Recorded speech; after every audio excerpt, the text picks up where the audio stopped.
Hello students, welcome to our channel VNC. మనకి ఎంసెట్లో complex నెంబర్లు ఇచ్చిన క్వశ్చన్ మీరు ఒకసారి అబ్జర్వ్ చేస్తే 2α = -1 - i√3 ఇచ్చారు. ఇక్కడ 2ని మీరు రైట్ సైడ్ పంపిస్తే alpha equals to -1 - i√3 divided by 2. అలాగే ఇక్కడ కూడా 2ని రైట్ సైడ్ పంపిస్తే beta equals to -1 + i√3 divided by 2. ఇవి కరెక్ట్గా అబ్జర్వ్ చేస్తే cube roots of unity values అండి. సో ఇక్కడ ఆల్ఫా ఈక్వల్స్ టు ఈ వాల్యూ ఒమేగా స్క్వేర్కి ఈక్వల్ అవుతుంది. అలాగే బీటా ఈక్వల్స్ టు ఈ వాల్యూ ఒమేగాకి ఈక్వల్ అవుతుంది. అంటే alpha equals to omega square and beta equals to omega.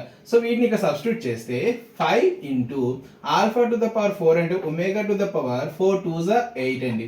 అలాగే 5 into beta to the power 4, beta value omega కాబట్టి omega to the power 4 plus 7 into alpha to the power -1 beta power -1 మనం డినోమినేటర్లోకి తీసుకెళ్తే alpha beta అవుతుంది.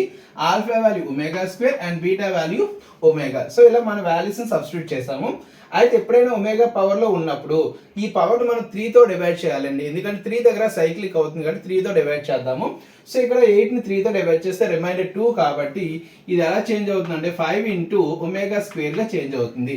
అలాగే ఇక్కడ కూడా 3తో divide చేస్తే ఒమేగా పవర్ 1 వస్తుందండి.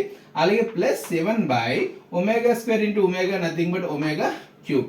ఇక్కడ మీరు 5 కామన్ తీస్తే ఒమేగా స్క్వేర్ ప్లస్ ఒమేగా అలాగే plus 7 by omega cube value 1. So we know the values cube root of unity 1 + omega square equals to 0 అండి. సో అందుకే ఒమేగా ప్లస్ ఒమేగా స్క్వేర్ మనం -1గా రాసుకోవచ్చు. సో దీని ప్లేస్లో -1 సబ్స్టిట్యూట్ చేస్తే 5 ఇంటూ -1 -5 అలాగే 7/1 nothing but 7 -5 + 7 nothing but 2. So answer is 2.